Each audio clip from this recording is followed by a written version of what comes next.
Alam mo nung araw, kaya hindi kayo magkasundon dalawa. Kasi, hindi kasi ako sanay na, sweetheart, hindi ganun eh. Ano ba? Meron ba? Wala. Anong meron ba? Wala? Ano yun? Siyempre, kung may happening ba, wala. Hindi niya ako maintindihan. Bakit pagpasok mo sa kwarto, tulog na siya? Tinutulugan ka ni Tito Eddie? Nung araw yon. Nung araw yon. Kaya nagagalit naman ako kasi sabi ko baka galing sa iba, di ba? Pagod. At saka wala talaga siyang gana sa akin. Hindi ko lang bakit. Pagpasok ko, shorts na shorts ang suot ko tapos wala ng laman ng taas ko. Ayaw pa rin ako tingnan. Nainis ako talaga. Hanggang hinubad ko na Tito lahat. Eddie? Ayaw pa rin, ha? Ano no?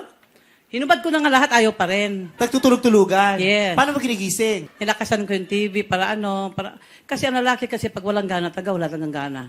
Ako, maski ano pang gagawin mo, talagang wala talaga. Laging walang gana pero ang dami yung anak, no? Hindi. So ano, ikaw, siya walang gana pero may gana ka. Si- Akong bahala! Hihiga ka lang! Akong makakabuo nito!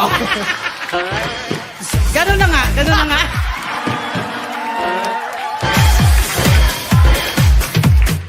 Anytime gusto Hindi ko na kayo pwede. active? Ha? Hindi na active ang Pwede sex bang life? hindi?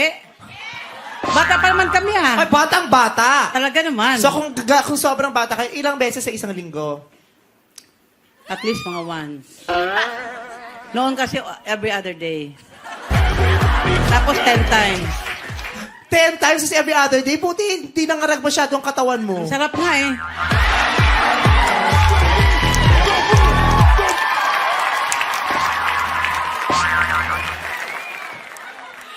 Ang taray.